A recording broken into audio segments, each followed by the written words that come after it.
نحمدہ و نصلی علی رسولہ الکریم۔ عزیزان محترم، میں Muhammad Aslam Dode, chairman liberal party Pakistan آپ سے مخاطب ہوں، اور آپ دیکھ رہے ہیں liberal party Pakistan YouTube channel. پیش خدمت ہے پروگرام لبرل نظام حکومت۔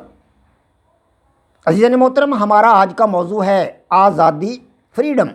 اور اسی حوالے سے ہمارا آج کا عنوان ہے آزادی کا مفہوم۔ عزیزان محترم، آپ کو پتہ ہے کہ میرا پروگرام لبرل نظام حکومت کافی عرصہ سے آپ حضرات کے سامنے پیش خدمت ہے۔ میں اس پروگرام کے حوالہ سے آپ حضرات کے سامنے بہت کچھ بیان کر چکا ہوں، بہت سارے موضوعات پر آپ حضرات کے سامنے سیر اصل میں نے تبصرہ کیا ہے، یعنی کہ علم سیاسیات کا مفہوم آپ کو بتایا ہے، اور لبرل ریاست کا تصور آپ کو دیا ہے، علم سیاسیات کا لبرل تصور بھی آپ کو دیا ہے، ریاست کی ابتدا کے بارے میں نظریات آپ کے سامنے پیش کیے ہیں، اور میرا وضع کردہ ریاست کی ابتدا کا لبرل نظریہ بھی آپ حضرات کے سامنے رکھا ہے، ریاست کے مقاصد آپ حضرات کے سامنے بیان کیے ہیں، ریاست کی تعمیر کے بارے میں نظریات آپ حضرات کے سامنے رکھے ہیں، اس طرح اقتدار اعلیٰ کو آپ کے سامنے بیان کیا، اس کی اقسام بیان کی ہیں، اس کی خصوصیات آپ حضرات کے سامنے رکھی ہیں، اور پھر پچھلے ایپیسوڈ میں نے میرا اپنا پیش کردہ اقتدار اعلیٰ کا لبرل نظریہ بھی آپ حضرات کے سامنے رکھا ہے۔ یہ تمام موضوعات، یہ تمام باتیں میں نے آپ حضرات کے سامنے لبرل نظام حکومت کے حوالے سے رکھی ہیں کہ میرے نظریہ حیات جدلیاتی لبرلزم میں لبرل نظام حکومت کیسا ہوگا، نظام حکومت کیسا ہوگا، قوانین کیسے ہوں گے، زندگی کیسی ہوگی، کس طرح حکومت چلائی جائے گی۔ تو یہ تمام باتیں آپ حضرات کے سامنے جو رکھی ہیں میں نے، امید ہے کہ آپ حضرات نے ان کو بغور سنا ہوگا، سمجھا ہوگا، اور میں آپ لوگوں سے بہت خوش ہوں اور پر امید ہوں کہ آپ میرے ان پروگراموں کو بخوشی سن رہے ہوں گے اور ادھر دھیان اور توجہ دے رہے ہوں گے۔ تو آج ہم نئے مضمون کی طرف آگے بڑھ رہے ہیں، نئے موضوع کی طرف آگے بڑھ رہے ہیں، اور یہ موضوع ہے آزادی، فریڈم۔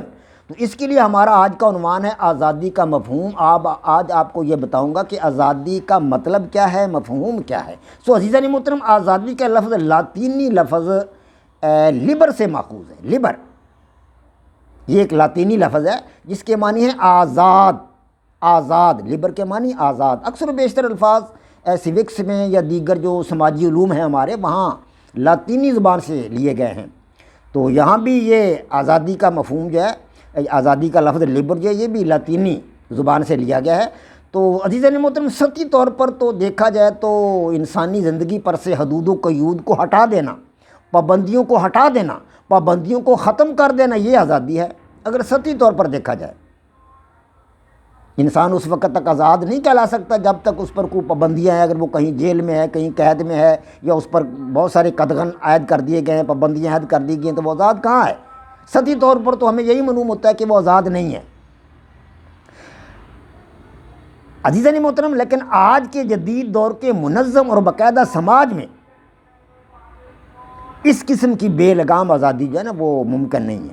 اس کا تصور بھی محال ہے۔ اس قسم کی بے لگام آزادی نہیں دی جا سکتی۔ عزیزان محترم، ایسی آزادی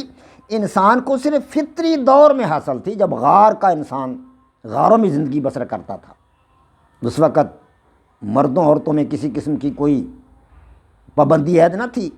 کہ ایک مرد ایک عورت کے ساتھ ہی زندگی گزارے۔ ایک مرد کے پاس 20 عورتیں تھیں، ایک عورت کے 20 مردوں کے ساتھ تعلقات تھے۔ جنسی زندگی مکمل طور پر آزاد تھی، معاشی زندگی مکمل طور پر آزاد تھی، پھل حاصل کرنے میں، درختوں کی کونپلیں حاصل کرنے میں، جڑیں حاصل کرنے میں کسی قسم کی کوئی پابندی نہ تھی، کوئی قدغن نہ تھی، کوئی جنگل کسی کی ملکیت نہ تھا، کوئی پودا کسی کی ملکیت نہ تھا، کوئی باغ کسی کی ملکیت نہ، کوئی پھل کسی کی ملکیت نہیں تھے۔ آزاد تھے لوگ،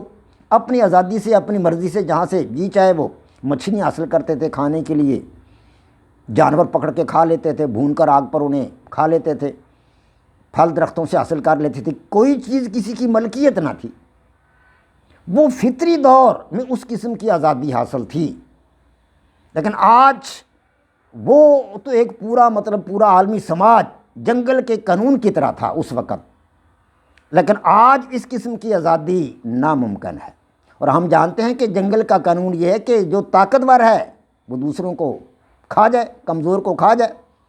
اب جنگل میں شیر طاقتور ہوتا ہے، دوسرے جانوروں کو پکڑ کر کھا جاتا ہے، وہ ہرنوں کے پیچھے لگتا ہے، ہرنوں کو پکڑ کر کھا جاتا ہے، زیبرا کو پکڑ کر کھا جاتا ہے، اور بہت سارے جانور جو کمزور ہیں بیچارے خرگوش کو پکڑ کر کھا جاتا ہے، بہت سارے جاندار جو کمزور ہیں اس کا مقابلہ نہیں کر سکتے، ان کو شیر پکڑ کر کھا جاتا ہے۔ دوسرے جو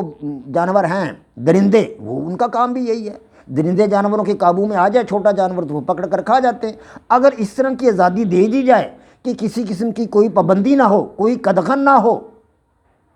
تو پھر تو طاقتور کمزور کو کھا جائے گا، عورتوں پر لوگ قابض ہو جائیں گے، جائیدادوں پر لوگ قابض ہو جائیں گے، مکانوں پر لوگ قابض ہو جائیں گے، علاقہ جات پر لوگ قابض ہو جائیں گے، رقبہ جات اپنے قبضہ میں لے لیں گے، ہیں جی، باغات جو مطلب فصلیں جو کچھ بھی ہے، پانی کے ذخائر، ان سب پر لوگ قابض ہو جائیں گے، معدنیات کے ذخائر پر لوگ قابض ہو جائیں گے۔ تو اس طرح یہ مہذب دور کے اندر اس طرح کی آزادی ممکن نہیں ہے، کسی طور بھی یہ ممکن نہیں ہے۔ اگر آج کے دور میں اس قسم کی بے لگام آزادی دے دی جائے تو سماج میں آزاد صرف وہ لوگ ہوں گے جو طاقتور ہوں گے، جی ہاں، صرف طاقتور آزاد ہوں گے، کمزور کو تو مار دیں گے، کمزور کو کچھ نہیں لینے دیں گے، کوئی چیز حاصل ہی نہیں کرنے دیں گے، انہیں اپنا غلام بنا لیں گے، غلام، جی ہاں، اور کمزور ناتواں لوگ اپنی آزادی کھو بیٹھیں گے۔ اس لیے جدید دور کی منظم ریاست میں، جو آج کے دور کی منظم ریاست ہے، اس میں فرد کو آزادی دینے کے ساتھ ساتھ اس پر کچھ پابندیاں اور حدود و قیود بھی لگائی گئی ہیں، کچھ پابندیاں بھی لگائی گئی ہیں، آزادی بھی دی گئی ہے اور کچھ حدود و قیود اور پابندیاں بھی لگائی گئی ہیں تاکہ ریاست کے تمام افراد کو یکساں طور پر آزادی کی نعمت ملے۔ حدود و قیود جو ہیں وہ طاقتور لوگوں کو پابند کر دیتی ہیں کہ کمزوروں کو تنگ نہ کریں، کمزوروں پر ظلم نہ کریں، کمزوروں کو ستائیں نہیں، کمزوروں سے کوئی چیز چھینے نہیں۔ اگر کوئی ایسا کرے گا تو کمزور تھانے میں جا سکتا ہے، کمزور عدالت میں جا سکتا ہے، انصاف طلب کر سکتا ہے، حکومت کے پاس جا کر رو سکتا ہے، کرلا سکتا ہے، اپنے مسائل رکھ سکتا ہے، اپنی مصائب، اپنی مصیبتیں، اپنی مشکلات حکومت کے سامنے پیش کر سکتا ہے۔ تو یہ ہے آزادی کا ایک سمپل اور سادہ سا مفہوم۔ وما علینا الا البلاغ۔ پاک فوج زندہ باد، پاکستان پائندہ باد۔